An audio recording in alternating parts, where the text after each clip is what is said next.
안녕하세요. 여기는 도시책방입니다. 오늘 책방나들이의 주인공은 에릭 프롬의 나는 왜 무기력을 되풀이하는가입니다. 이 책의 제목은 오탄티쉬 레벤입니다. 진실된 삶, 진짜의 삶 이런 뜻인데요. 진짜의 삶을 말한다는 건 마치 우리가 지금 살고 있는 삶이 진짜가 아닌가 라는 생각을 던져주는데요. 우리가 진짜 삶에 대한 갈망이 있다는 건 지금 우리가 살고 있는 이 모습이 진짜가 아니거나 아니면 가짜라고 얘기할 수는 없지만 뭔가 아직 방향을 잡지 못했다는 뜻이기도 합니다. 그럼 지금 나의 모습, 지금까지 내가 살아온 모습, 그건 뭘까요? 그 안에서 내가 진실로 원했던 무엇인가가 있긴 했던 걸까요? 내 삶에서 진짜 내가 이루고 싶은 게 도대체 뭘까? 이런 생각 안 드시나요? 제가 반평생 살면서 정말 많이 들어왔던 이야기가 야, 남만큼은 해야 되지 않는 거니? 야, 남들처럼 좀 살아봐야 되지 않겠냐? 적어도 남들만큼은 살아야지. 그런데 저는 그 얘기를 들을 때마다 도대체 남이라는 건 뭐고 내가 왜 남처럼 살아야 되지? 그렇게 생각을 했음에도 불구하고 이 주변에서 들리는 이런 말들은 묘하게 제 삶을 끌어갔습니다. 이런 압박감은 학교를 다닐 때는 성적으로, 대학교를 다닐 때는 학점으로, 취업 준비할 때는 스펙 쌓기 위한 어떤 시험 점수로, 그리고 회사에 취직해서는 월급으로, 개인 사업을 했을 때는 어떤 매출액으로 계속해서 끊임없이 그 숫자로 죄어왔는데요. 마치 그 숫자로 저의 정체성이, 저의 인격이 결정되는 듯한 압박감이 굉장히 컸습니다. 내가 1등을 했을 때, 내가 꼴찌를 했을 때, 내가 월급을 많이 받을 때, 아니면 매출액이 적거나 높았을 때마다 기분이 좋기도 하고 나쁘기도 하고 내가 잘 살아온 것 같기도 하고 내가 못 살아온 것 같기도 하고 이 숫자 하나로 울고 웃기도 했었거든요. 그러면서 그게 진짜 사는 것처럼 여겨졌었던 거죠. 그러던 어느 날 제가 나는 왜 이러고 살고 있는 거지? 나 되게 열심히 달려온 것 같은데 너무 힘들다 이러면서 약간의 번아웃 증상과 더불어서 무기력증이 찾아왔어요. 무기력이라는 건 말 그대로 어떤 힘이 없다라는 뜻인데요. 내가 운동을 많이 해서 뭐 등산을 하거나 조깅을 하거나 뭐 요가를 해서 어떤 신체적인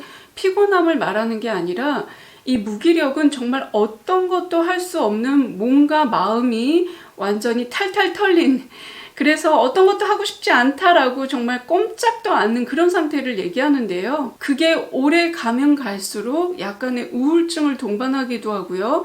굉장한 자책에 휘말리게 됩니다. 그런데도 내가 아무것도 하고 있지 않으면 왠지 불안한 거예요. 그러니까 몸과 마음은 지쳤지만 머리로는 계속 뭔가를 해야 된다는 압박감을 스스로 만들어내는 거죠. 그래서 아무것도 하지 않고 가만히 앉아있거나 누워있으면서 머리로는 끊임없이 생각을 합니다. 아, 나는 이렇게 해서는 안 돼. 뭔가를 해야 돼. 그러면서 계획을 세우죠. 그리고 그런 계획을 세우고 앞으로 내가 이렇게 살아야 되겠다라는 생각을 하면 할수록 계획이나 결심이 굉장히 허무맹랑하게 세워질 때가 번번했습니다. 그러다 보니까 나는 지금 어떤 것도 할 수 있는 기력이나 정신 상태가 안 되는데 머리로는 내가 만들어 놓은 기획과 계획은 너무 원대하다 보니까 지금 나의 상태와 내가 생각하고 있는 이 머리가 너무 괴리감이 많은 거예요.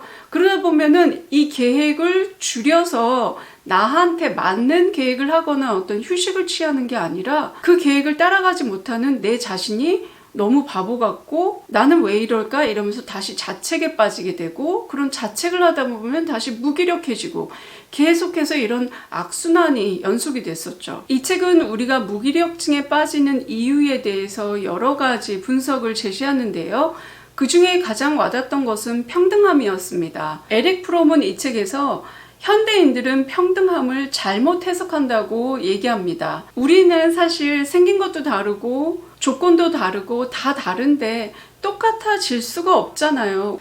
제가 앞서 말씀드린 대로 많이 들었던 얘기가 남처럼, 이 기준이었었는데요. 사실 남처럼 산다는 건 내가 정말 원해서 남처럼 살고 싶었던가? 라는 질문을 던집니다. 내 삶의 주인공은 난데 왜 그 기준이 남이 되어야 될까? 그런 기준으로 나는 행복해질 수 있을까? 이런 생각이 든 거죠. 그러니까 우리가 옳다, 그르다, 좋다, 나쁘다라는 이 수많은 기준들이 과연 진짜 내가 그렇게 느끼는 걸까? 아니면 사회가 주변에서 나의 중거 집단들이 그렇게 얘기하기 때문에 내가 그렇게 느끼는 걸까? 약간은 굉장히 뜬구름 잡는 소리 같지만 근본적으로 나의 진짜 감정은 무엇이고 진짜 생각은 무엇일까라는 생각을 하게 된 거죠. 분명 내 삶은 내가 걸어왔는데 그 길은 내가 만들었다기보다는 사회가 만들어 놓은 것 같고 가족이 만들어 놓은 것 같고 내 친구들이 만들어 놓은 것 같고 근데 결국에는 그게 내 인생이거든요. 그렇게 남이 정해놓은 그 기준에 따라서 사니까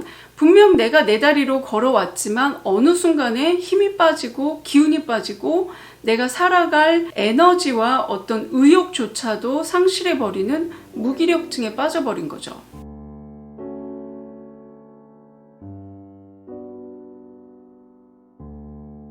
이 책은 에릭 프롬의 수제자 라이너 풍크가 에릭 프롬의 삶에 대한 글을 엮은 책입니다. 그래서 에릭 프롬의 다른 책들 속에 있는 내용과 조금 겹치기도 하는데요. 이 책은 에릭 프롬의 책을 요약한 책이라고 생각하셔도 됩니다. 총 7장으로 구성되어 있고요. 1장에서는 현대인들의 고질적인 고독과 무력감에 대해서 이야기하면서 여기에서 벗어나기 위해 현대인들은 타인과 어울리고 비슷해지고 같아지는 소속감에서 자신의 고독감과 외로움을 해결한다고 진단했는데요. 이렇게 되는 이유를 인간의 본성 때문이라고 말하는데 2장에서는 이렇게 인간 본성에 대한 이야기를 합니다. 3장에서는 2장에서 언급한 인간의 본성과 본질에 대해 계속 이야기하면서 자유라는 가치를 설명합니다. 자유는 인간 존엄성의 발견, 그 인간 본질 그 자체라고 말하죠. 유한한 존재인 인간이 가진 모든 제약과 한계에도 불구하고 인간답게 만드는 것이 바로 자유라고 설명합니다. 4장에서는 이러한 자유와 자발성에 근거한 사랑과 노동에 대해 이야기하는데요. 자발적인 감정이 어떻게 교육이라는 사회화를 통해 뭉개지는지, 그리고 그 자리에 어떻게 가짜 감정과 생각이 자리 잡게 되는지 설명합니다. 5장에서는 사회에서 쓸모있는 사람, 유용한 도구가 되어야 한다는 강박에 대해 설명하는데요. 강박은 개인적인 문제지만 이에 대한 원인은 사회적인 압박과 그걸 받아들이는 자의 수용 태도에 대한 연관성으로 설명합니다. 6장에서는 진짜 삶을 살지 못하는 현대인들을 무기력하다고 진단하는데요. 무기력이 어떻게 자기 합리화를 통해서 변질되는지, 그리고 이 무기력을 억압하고 외면할 때 어떤 반응이 나타나는지 이야기합니다. 마지막으로 7장에서는 진짜 삶을 찾을 수 있는 방법을 제시합니다. 감탄의 능력, 집중력, 정체성과 자기 감정을 느끼는 능력, 양극성에서 나오는 갈등과 긴장을 받아들이는 능력, 매일 새롭게 태어날 준비를 하는 것, 이렇게 제시했습니다.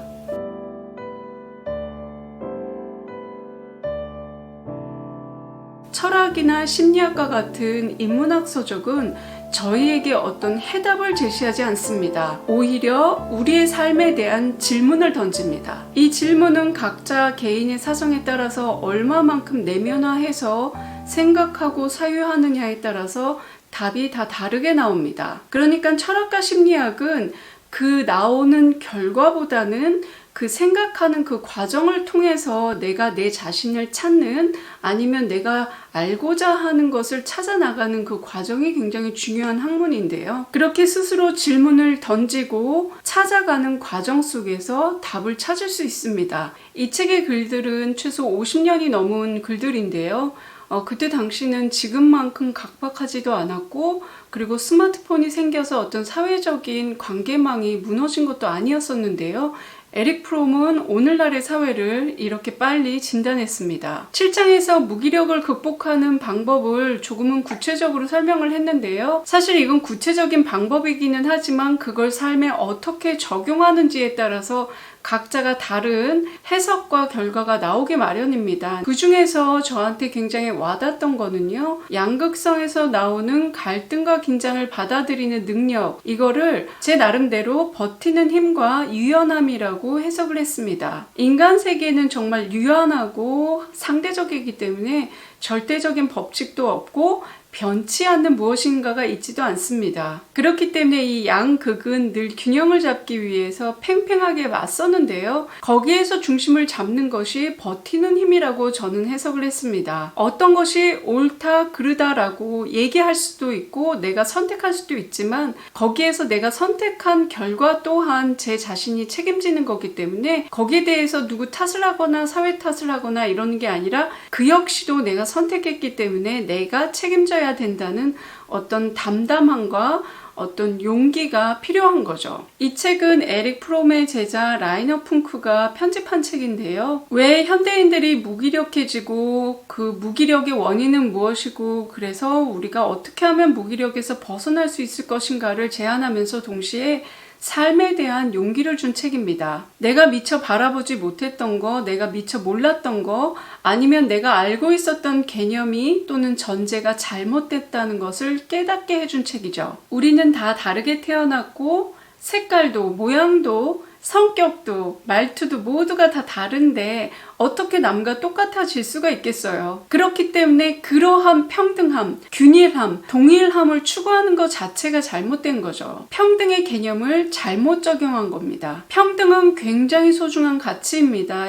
평등함이란 내가 다르다는 이유로 차별받지 않는다는 어떤 인간의 존엄성을 기반으로 해야 되는데 지금까지 현대사회에서는 평등함이 남과 똑같아지려는 거 아니면은 균일함, 균등함 또는 동일화로 본 거죠. 그렇기 때문에 이 전제가 잘못됐기 때문에 결과적으로 현대인들이 무기력함에 빠진다는 거죠. 진정한 평등함이란 나의 개성과 나의 다름을 인정받으면서 차별받지 않고 나의 생각과 의지를 표출할 수 있는, 표현할 수 있는 기회를 얻는 것입니다. 나는 나로서 살아가고 싶지만 나의 기준은 타인의 기준이 되어버리고 알게 모르게 타인의 기준에 맞춰서 나를 끼워 맞추게 되고 그리고 그러한 삶이 마치 진짜의 삶인 것처럼 살다가 어느 날 무기력하게 빠져버리고 물론 선택은 다 각자가 합니다. 내가 이 기준을 선택한 것도 나고요. 이 기준을 받아들인 것도 접니다. 하지만 그 기준을 누가 세웠느냐 그것이 가장 중요한 문제입니다. 남이 원하는 대로 내가 살고 있는 건 아닌지 내가 진짜로 원하는 것은 무엇인지 이거를 곰곰이 되씹어볼 필요가 있습니다. 타인이 세워둔 기준을 인정하고 받아들일 수 있어요. 그게 잘못됐다는 것은 절대 아닙니다. 왜냐면은 나만 항상 옳을 수는 없는 거잖아요. 나만 독특하게 살아가는 것도 아니고요. 그렇기 때문에 그 기준을 잡는 것 역시 개인의 선택의 문제입니다. 그렇다면 내가 올바른 선택과 올바른 기준점을 잡기 위해서는 정말 내가 무엇을 좋아하는지, 나의 진짜 감정은 무엇이고 나의 진짜 생각은 무엇인지 그걸 알아봐야 되겠죠. 그리고 그걸 알아보기 위해서는 자기 자신과 마주할 용기가 필요합니다. 진짜와 가짜를 구별하는 기준은 사람마다 다 다르기 때문에 정말 자신의 내면의 소리를 잘 들어야 되는데요. 나의 기준과 나의 선택이 진짜로 내가 원하는 것이었다면 가는 길이 그렇게 힘들지가 않아요. 물론 힘들 수도 있고요. 넘어질 수도 있지만 내가 선택하고 내가 원하는 길이기 때문에 즐거움이 훨씬 더 많게 되죠. 하지만 내가 어떤 조건이라든지 상황이라든지 아니면 타인의 기준에 맞춰서 내가 그 길을 가게 되면 즐거움보다는 고통과 의무와 어떤 부담감이 훨씬 더 많아지죠. 그래서 가는 길이 버겁게 되면 결국에는 무기력하게 쓰러지고 맙니다. 그래서 내가 선택한 길이 너무 버겁고 어깨에 올려진 짐이 너무 많은 것 같고 자꾸 넘어지고 무릎이 꺾이는 일이 생기면 잠시 멈추고 정말 이 길이 나를 위한 길일까라는 생각을 해볼 필요가 있습니다. 나는 왜 무기력을 되풀이하는가? 이 책은 굉장히 짧지만 문장 하나하나가 굉장히 함축적이고요. 그렇다고 어렵거나 어떤 철학적인 용어를 쓰지도 않았습니다. 쉬운 단어와 단순한 문장으로 누구나 고개를 끄덕일 수 있는 단순 명쾌한 논리로 우리가 진짜 삶을 살아가기 위해 어떻게 해야 되는지 알려줍니다. 요즘 들어 무기력한 시간을 많이 보내고 있다면 이번 주말에 이 작고 아담한 책으로 내면을 한번 되돌아보는 건 어떨까요? 지금까지 저와 함께 도시책방에 머물러 주셔서 감사합니다. 이번 영상이 마음에 드셨다면 구독과 좋아요, 댓글과 공유로 응원 부탁합니다. 그럼 도시책방은 책 많이 읽고 다음 영상으로 찾아뵙겠습니다. 감사합니다.